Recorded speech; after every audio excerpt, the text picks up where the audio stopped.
Bloomberg Audio Studios. Podcasts, radio, news. You're listening to the Bloomberg Balance of Power podcast. Catch us live weekdays at noon Eastern on Apple CarPlay and Android Auto with the Bloomberg Business app. Listen on demand wherever you get your podcasts or watch us live on YouTube. Two very important headlines across the terminal since we've come on the air at noon today.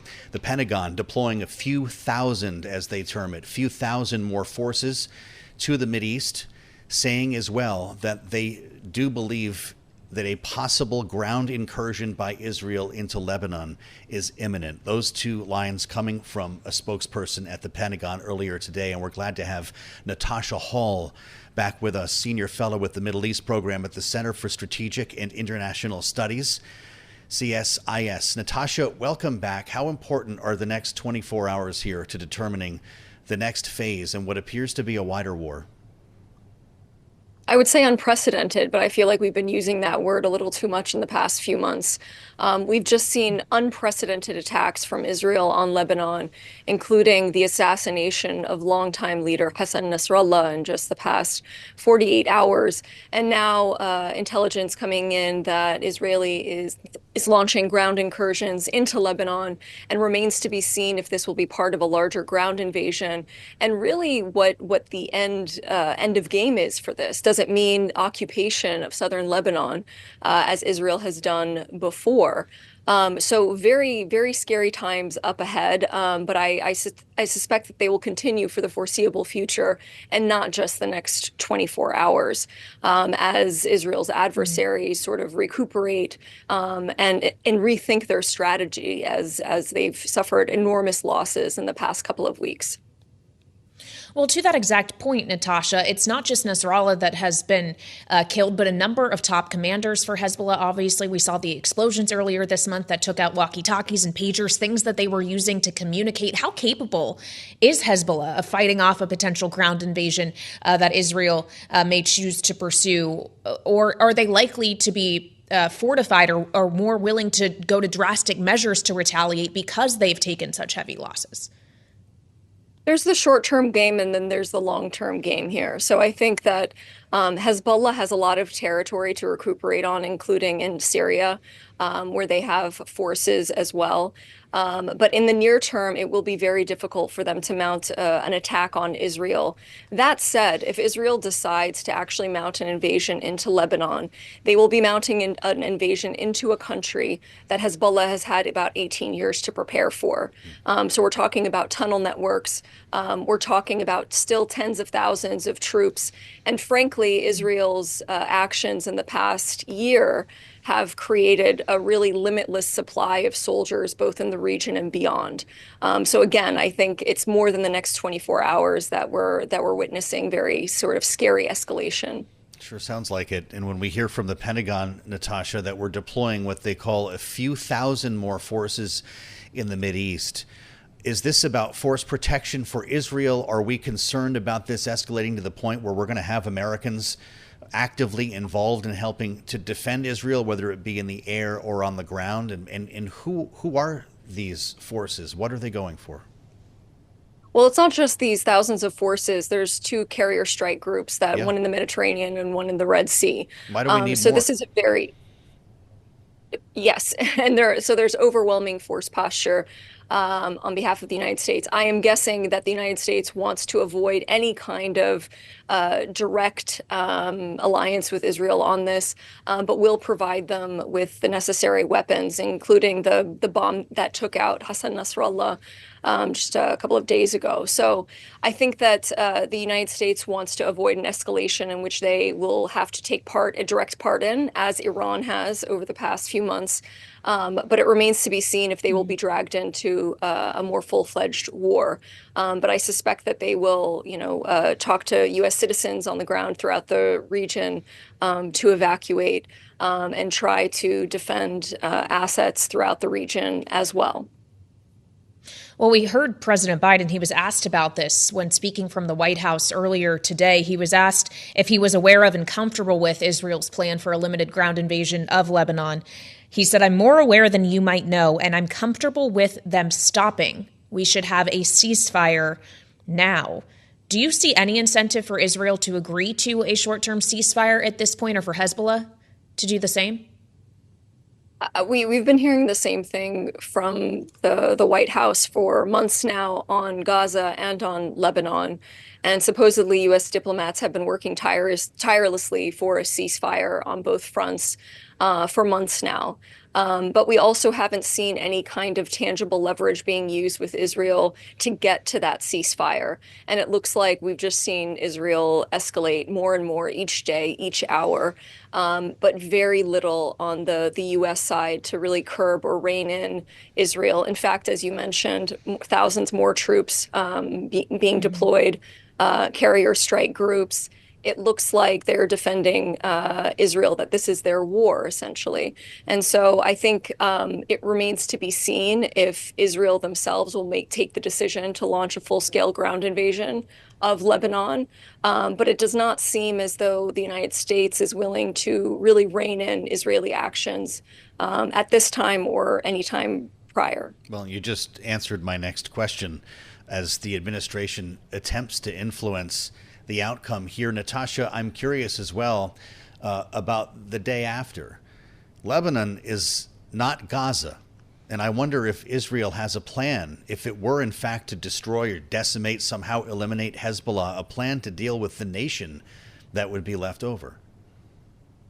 I mean, what we've been seeing is decimated countries. Lebanon, Yemen, the port in Yemen was recently attacked also by Israel. And Gaza, these are not territories that can withstand another humanitarian crisis or another conflict on top of everything else. And it doesn't really seem like there's a day after plan for any of them. We've seen Israel and U.S. officials talk about how Lebanese politicians could take this moment of weakness amongst Hezbollah leaders to really take the helm in the Lebanese government for the first time in years or decades. But it remains to be seen how that plan actually plays out.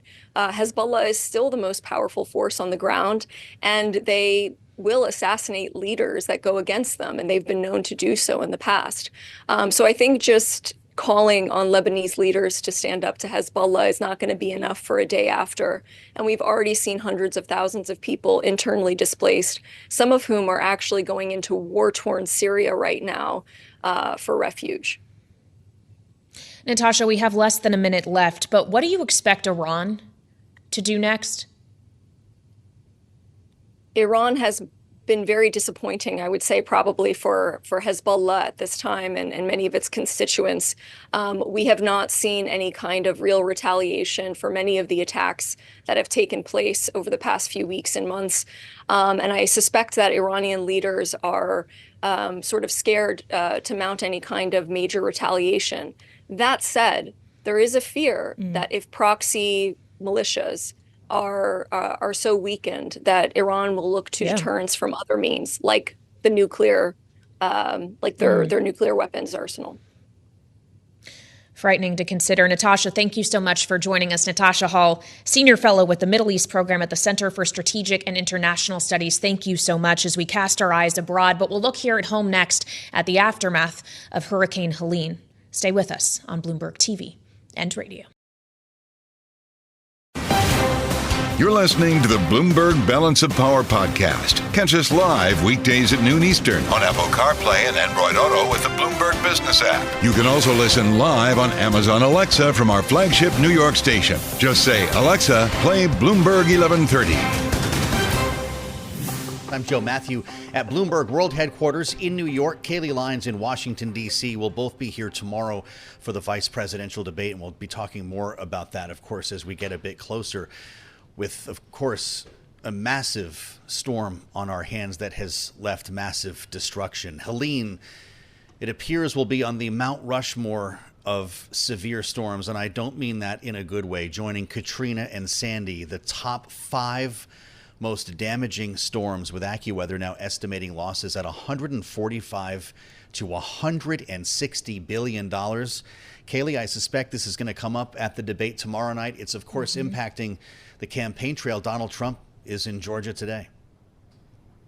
Yeah, he is. He will be in Valdosta, Georgia. And he, of course, has criticized both Joe Biden and Kamala Harris for not being present in Washington while the storm and its aftermath were ongoing over the last weekend.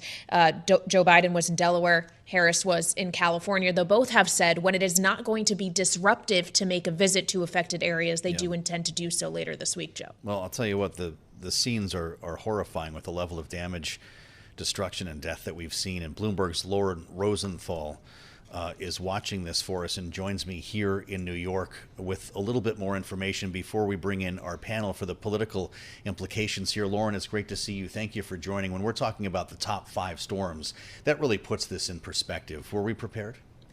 I would say that a few days in advance, we started to get warning from forecasters that this would likely be a very large and very powerful storm. But I think that communities far inland in the Carolinas and southern Appalachian Mountains were surprised by how much rain they got. And that's really responsible for a lot of the damage. Well, yeah. Can you quantify the damage and destruction and, frankly, loss of life that we have seen to this point, Lauren? Over 100 dead, still hundreds unaccounted for, I understand. And what kind of economic losses realistically are we looking at here? Sure. A lot of homes and businesses are gone. I think as the waters recede, rescuers are starting to get a sense of how many people are still unaccounted for, and the scope of the damage is becoming clear as well. There's been a lot of water treatment facilities lost, so folks are struggling to get access to clean drinking water. Lots of bridges in this really mountainous region, crisscrossed by tiny streams and rivers. All of that will need to be replaced. You put your finger on something really important, though. It's not just a matter of clearing out damage, moving tree limbs and so forth. Clean water is something we're going to be hearing a lot more about as we go deeper into this week, isn't it? I think that's right. With road access washed out, or highways just still inaccessible and underwater in some places, rescuers are trying to bring in supplies by air. Yeah. And of course, Joe and I will be actually speaking with the Transportation Secretary, Pete Buttigieg, about this on the later edition of Balance of Power at 5 p.m. Eastern Time. And of course, as we consider how long it may take, Lauren, to recover from this particular storm, hurricane season is not yet over. Are there potentially more storms that could come and hit these communities once again? I think, unfortunately, that's not out of the question. We're heading into what's historically a very busy period in the hurricane season. Right now, forecasters at the U.S. National Hurricane Center are tracking 3 different storms or disturbances in the Atlantic. At least one of them, forecasters said today, has the potential to become another very large and powerful storm. So that is definitely something worth keeping an eye on. Absolutely. All right, Lauren Rosenthal, a weather reporter for us here at Bloomberg. Thank you so much. Now, of course, we did hear from President Biden at the White House earlier today addressing this storm and its aftermath, talking about how he might request supplemental funding from Congress. Here was the president earlier. I quickly approved requests from governors of Florida, North Carolina, South Carolina, Tennessee, Georgia, Virginia, and Alabama for an emergency declaration. And I approved additional requests for the governors of North Carolina, Florida, South Carolina, and for a disaster declaration to pay for debris removal and provide financial assistance directly to survivors. And of course, the president also said, as we mentioned earlier, he does intend to visit affected areas later on this week when it will no longer be disruptive to do so. So on that note, we assemble now our political panel. Jeanne Zaino, Senior Democracy Fellow with the Center for the Study of the Presidency and Congress, and Rick Davis, Stone Court Capital Partner, both of them Bloomberg Politics contributors. Rick, just to begin with you, as it's not just Biden, but potentially Harris that will make a visit to affected areas in the coming days when Donald Trump is doing so today in Georgia. How should we consider the optics of this, of going versus not going, of making any of this political at all when so many lives have been affected? Yeah, this is always a supercharged period of time. We've experienced these kinds of natural disasters during political campaigns, and there's no good roadmap that tells you do these things and it's a safe harbor. Nobody should be trying to take advantage politically of a natural disaster, but they will be punished if they don't seem responsive enough. We all remember George W. Bush flying over the aftermath of the hurricane in Louisiana, looking disconnected from it. So there is a timetable. I think that the president and Vice President Harris should be very respectful of the teams on the ground trying to recover, but also understand that the American public wants to see them on the ground. They want to see that the nation's leaders understand the importance of this, historic storm, killing over 115 people, devastating communities inland, very unusual for a hurricane like this, and communities that are actually involved in voting right now are in two of the three states that were most affected are swing states in this election. So this is hypersensitive, and I think that I would suspect that the White House is trying to pay as much attention to this as any other issue in the world. Well, it's not lost on us, indeed, Rick, that this storm landed on a couple of critical swing states, and Donald Trump is in one of them today. In the case of Georgia, he's accusing Kamala Harris of sleeping, I believe it was Joe Biden, sleeping on the beach. He said Kamala Harris should have gone to North Carolina, instead went to Washington. The local officials in these areas, specifically in North Carolina, Jeanne, have made clear, don't come to Asheville. We have too much on our hands right now, and a visit of this sort would be logistically extremely challenging. But Rick makes a great point. They're voting in these states right now, and people do often want to see their leaders in action. Should Kamala Harris gas up the jet and go? No, she should not go until local officials, state officials say that she's not going to disrupt the very important area in which they are working now, which is to get people clean food, clean water, food, and make sure they're safe. But can we just take a step back a minute and say, last week was Climate Change Week in New York City. And what do we have? We have Donald Trump out on the campaign trail this weekend calling climate change a hoax. We have him at the last debate calling climate change a hoax. And this weekend, the biggest scam on earth. And yet, any scientist will tell you that climate change is the reason we are seeing the storms to this degree, this devastating, this loss of life. And Kamala Harris, by the way, is not far behind. While she agrees there's climate change, she steps up in the last debate and supports fracking. So the reality is we need as a nation to listen to the scientists and experts who tell us that this is a threat to humanity, a threat to the planet. When we get warmer in our climate and the waters, there is no going back.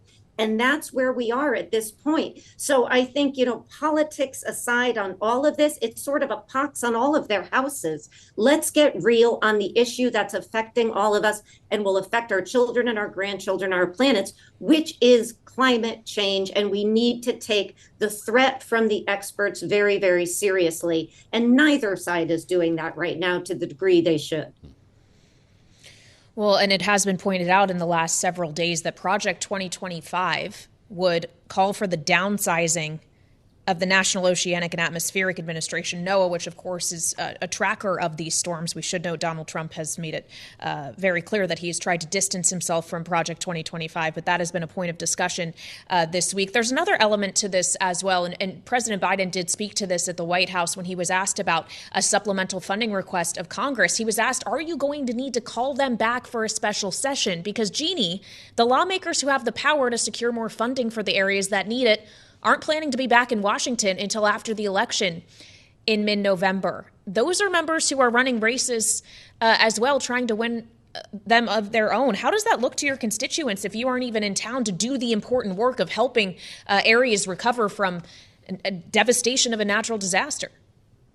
Yeah, I think they may have to be called back to do that. And I think representatives would. They certainly want to serve their districts. The president is absolutely right. More funding is needed. And I think we should say, thank goodness that, calmer heads prevailed and we didn't see a government shutdown, as Donald Trump was asking for last week, over a bill that's not needed. Because if that had happened, imagine where we would be now, trying to get relief to these needed areas. So we do need the federal government and we need those representatives to step in, and they're going to have to get off the campaign trail. And I think most will, to do that important work. If you want to see the politics of a natural disaster in real time, if you're with us on Bloomberg TV or on YouTube, check out the set for Donald Trump. This is Valdosta, Georgia, once again, where they have actually used bricks from a destroyed building behind them to create kind of a platform for the podium here. Rick, I don't know if you can see this, but this is a campaign that is being very deliberate about the optics. In our remaining moment, does it work? Yeah, he could wind up getting some attention like what we're giving him about being in Valdosta. Hopefully it's not a distraction to the people who are trying to recover there. But look, it's not a bad thing for elected officials to point to whether or not there is an adequate federal response to disasters like this. In the past, there have been problems. In fact, there were problems during the Trump administration and a very limited federal response to hurricanes in Puerto Rico, at which point, Donald Trump went and, threw toilet paper to the crowd. So it depends on how the event goes and what the message is that really matters. Just showing up is only half the agenda. That's true. There's an opportunity to succeed as well as to fail here. Rick Davis and Jeanne Zaino, our signature panel. This is Bloomberg. You're listening to the Bloomberg Balance of Power podcast. Catch us live weekdays at noon Eastern on Apple CarPlay and Android Auto with the Bloomberg Business app. Listen on demand wherever you get your podcasts or watch us live on YouTube. New York, of course, also where we find Joe Mathieu today.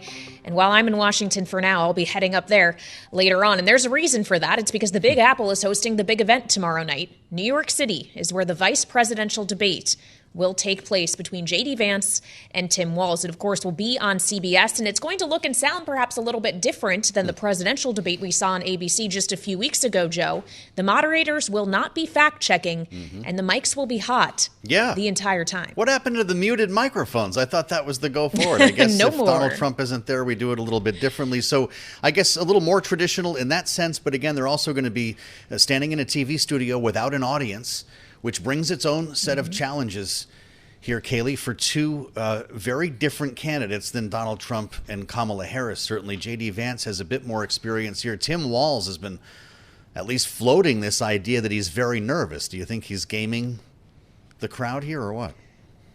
Maybe a little bit of expectation setting, lowering the bar. We've seen that ahead of all of these debates to some degree, haven't we? Yeah, he told CNN he doesn't want to let Kamala Harris down. But they're both taking their own approaches at prep here. And it's where we start our conversation with Mick Mulvaney. He's back with us, of course, the former acting White House chief of staff in the Trump administration, former congressman, co-founder of the House Freedom Caucus, former director of the OMB. How come everyone always forgets that one? Mick, it's great to have you back. Before we talk strategy here, it's good to see you on Bloomberg. Just broadly, do people care? Normally in a presidential contest, this would not be the most watched event. What's going to happen tomorrow? The short answer to your question is no. Okay. We care. We do. Listen, if you consider yourself to be sort of politically engaged, if you're a commentator, a pundit, whatever I am, I have no idea. Yeah, we're going to watch it to be able to comment, maybe see, listen, if you're curious about who the next vice president of the United States is going to be, you might tune in, but I think it's very much inside baseball. I don't think there's a single undecided voter who goes, you know what, I'm undecided between Donald Trump and Kamala Harris. I think this vice presidential debate is going to be determinative for me in that process. I just don't see it. People don't vote based upon VP. Well, I wonder, Mick, if that's people don't decide to vote for a ticket because of the vice presidential debate, but could they decide to vote against one? Is there an opportunity here for one of these two gentlemen to slip up? Yeah, I guess the answer is yes. If your question is there more downside to a campaign ticket from doing these than there's upside, the answer is yes. Someone goes off and says something completely outrageous or stupid. Can it reflect badly on the top of the ticket? Yes, it can.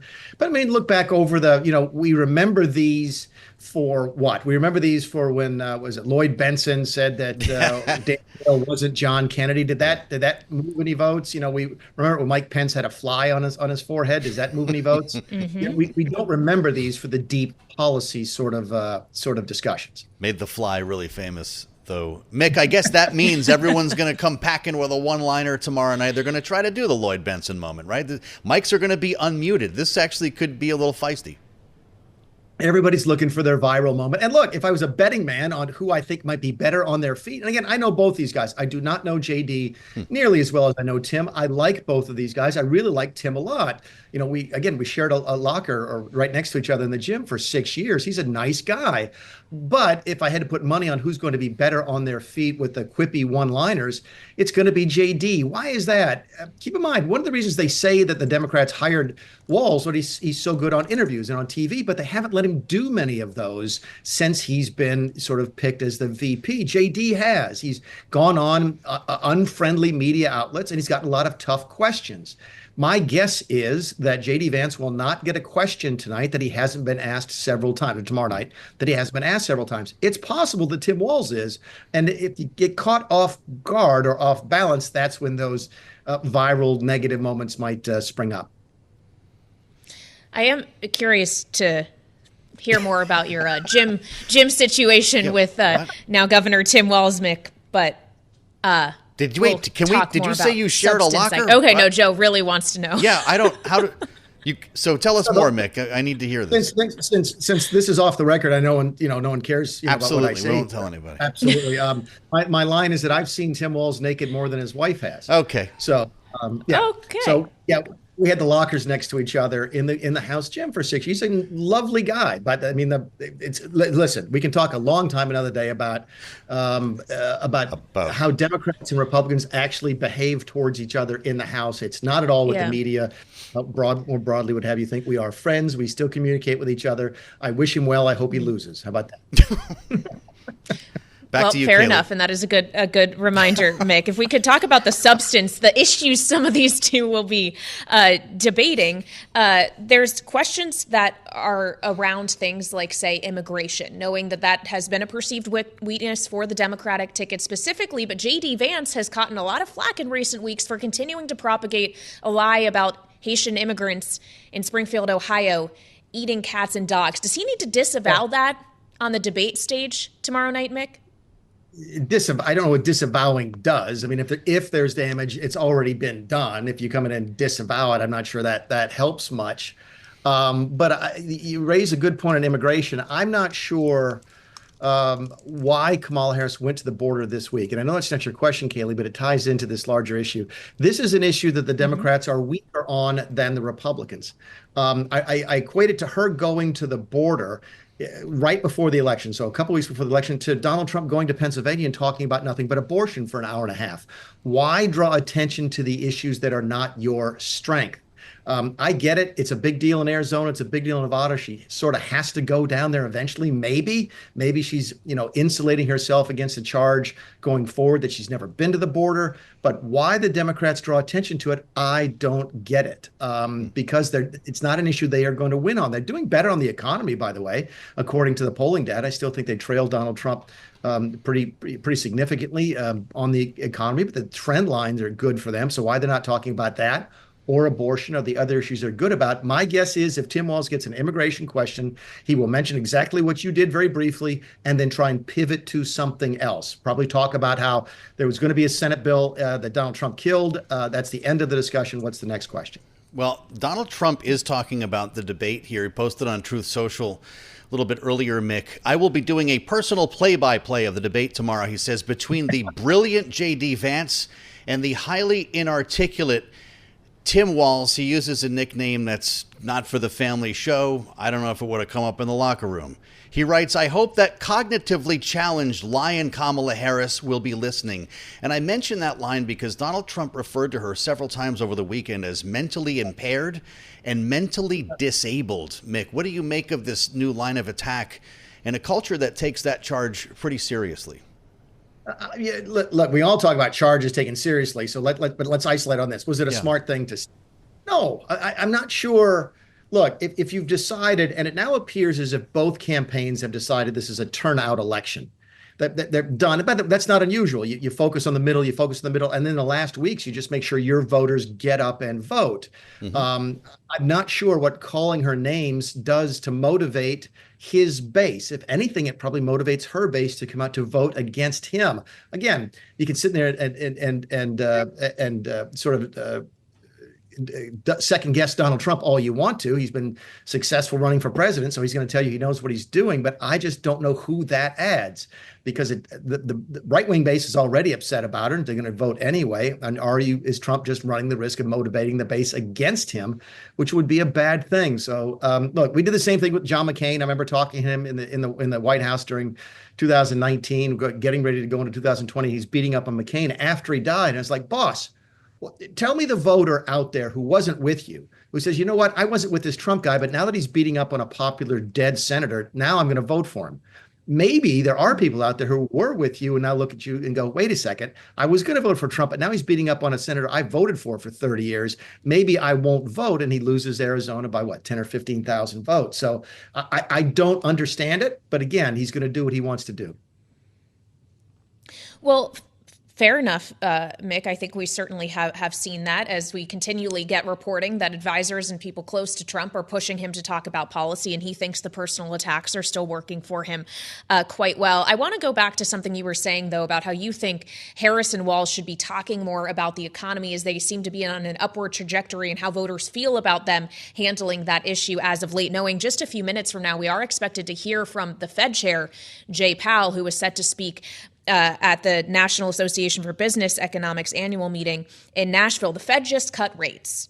By and large, things are still looking like they're holding up okay, even if we're starting to see softening in the labor market. And polling consistently shows, including our own with Morning Consult in the swing states, that Harris's economic proposals are among the more popular economic proposals between the two candidates with voters. Does that mean Donald Trump needs to talk about the economy more or pivot to another issue to attack her on?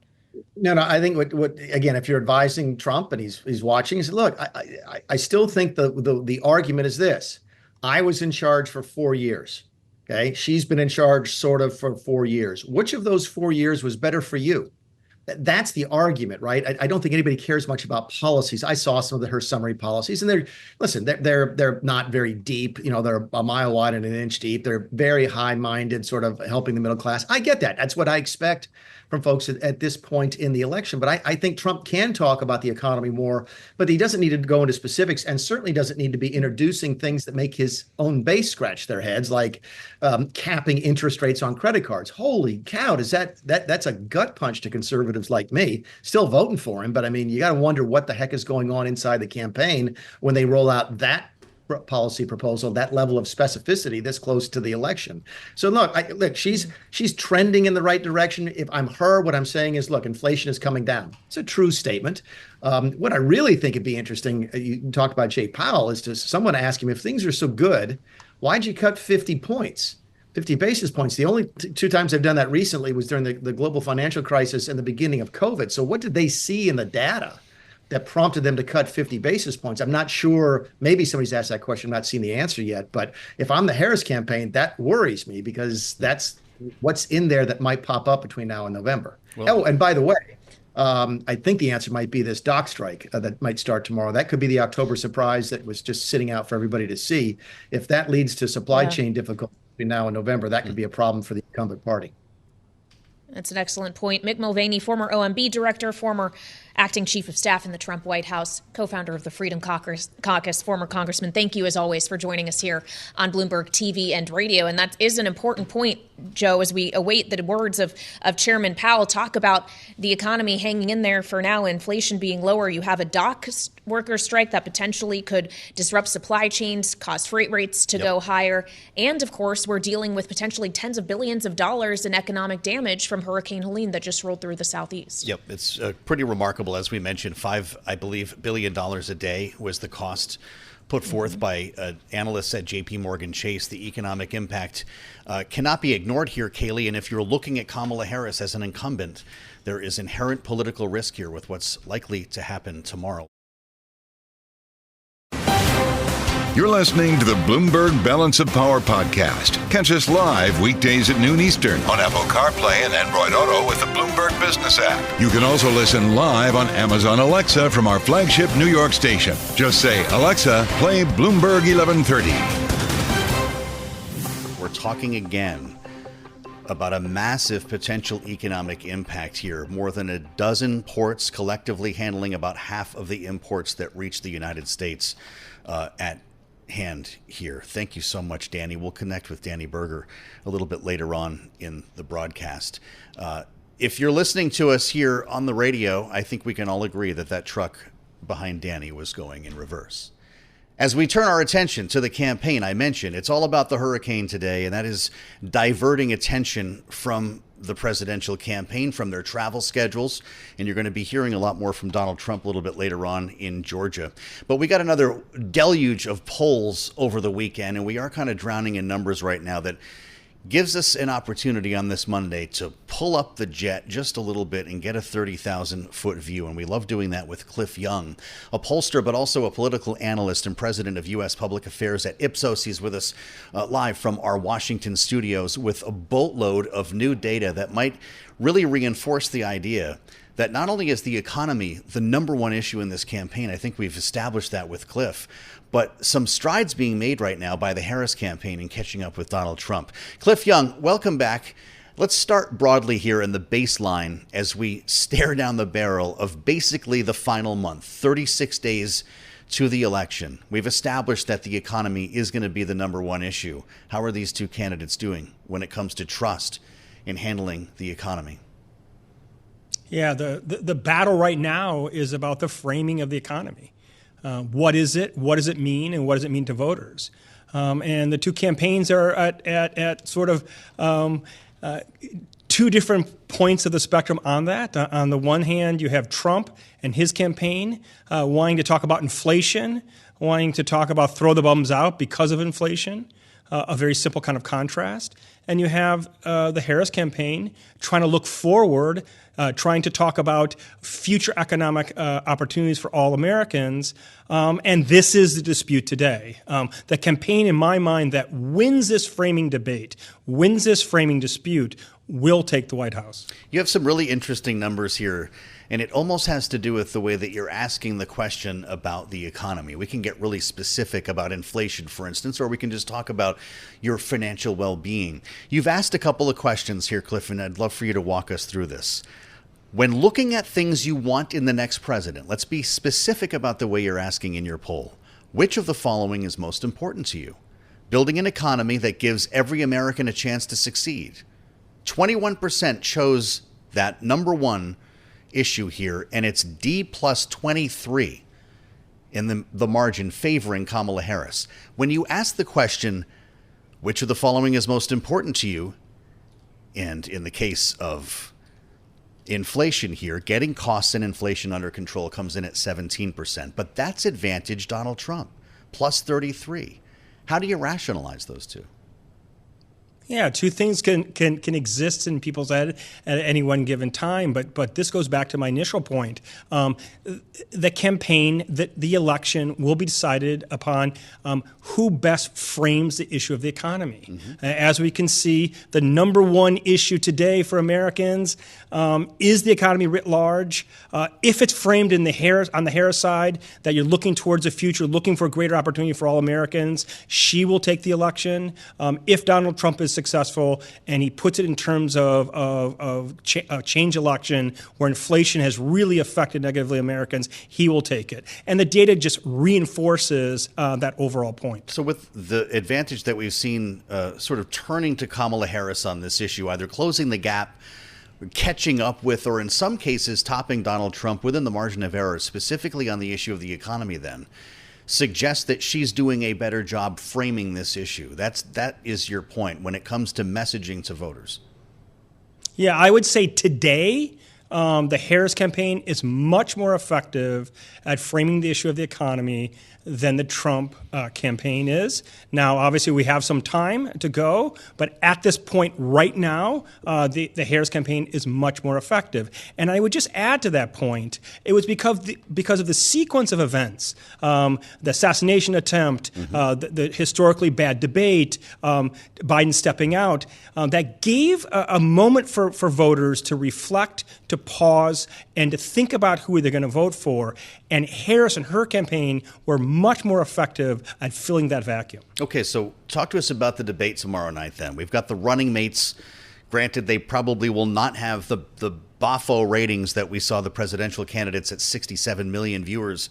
But they're going to have a real opportunity here to talk to a lot of Americans. And I suspect that it'll involve more than being weird and eating house pets. When it comes to policy, when it comes to the economy, do either of the running mates have an opportunity to make a dent?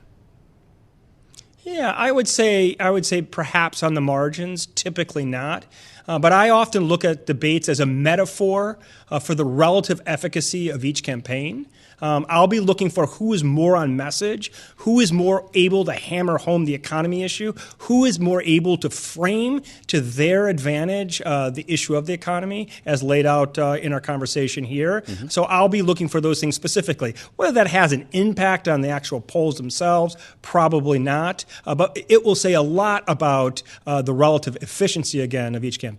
What do you make of this opportunity, if I can call it that, and I'm not trying to sound cold? It's an opportunity to succeed or fail if you're a presidential candidate dealing with a major natural disaster like we have right now in the Southeast. Donald Trump's making a beeline to Georgia. He's criticizing Kamala Harris for not doing the same. But if you don't do this right, of course, it can be a detriment to your campaign. And I wonder, to the extent that it implies competency for the candidate, how important this is. Yeah, this goes directly to whether a candidate looks and acts presidential. Mm-hmm. So both Harris as well as Trump have to behave as such. There's really more downside than upside when it comes to a hurricane. Indeed, Americans, people understand that a hurricane is an act of God. No one individual, government or otherwise, can stop it. It's about how you react to it. And that's what Americans will be looking for in their two possible presidential candidates. As we spend time with Cliff Young from Ipsos, let's get to it now. I'm scrolling through this very impressive deck of research that you've given us, our bespoke deck from Cliff. And as you get down to one of the final slides here, there is the headline, "The Day After in a Mushroom Cloud." Cliff, how worried are we about accepting the results of this election, the noise and the confusion that's going to follow? And I ask you that knowing that, based on history, we'll probably see Donald Trump declare victory early in the night. Yeah, that's a great point. And obviously, this is something at Ipsos we're worried about, and I think the market in general is. And the public opinion polling is pretty clear on the issue. For the most part, across political lines, Americans are willing to accept the results. Supermajority support, high 70s, low 80s, independent of political stripe, as I said. However, Republicans are much more likely to believe that the results weren't fair. And that's sort of the tale of our world today, that we have a very divided America. Two sides of the fence see the issue as completely different. But at the very least, a supermajority of Americans would accept, or at least they say they would accept, the results of the election. I'll tell you what, if it ends up being that Saturday, for instance, like it was 4 years ago, just in our remaining moment, Cliff, how worried are you that people have short memories, that might not remember that counting mail-in absentee ballots takes a long time, that some states might take days to settle? Yeah, the counting and the time it takes to count really undermines the credibility. Indeed, America is an outlier compared to other democracies in the world that have those counts done the same day. And so if this draws out too much, and indeed it's going to be a very close election in my mind, and it probably will, that doesn't help the credibility of the outcome. That only can hurt it. Always love it when Cliff comes to hang out and spend some time with great research here. Cliff, thank you so much. Cliff Young at Ipsos with us live from Washington on the fastest show in politics. He's been a great voice of authority on this campaign from the beginning. We've got a month to go here. Thank you, Cliff. Thanks for listening to the Balance of Power podcast. Make sure to subscribe if you haven't already at Apple, Spotify, or wherever you get your podcasts. And you can find us live every weekday from Washington, D.C. at noontime Eastern at Bloomberg.com.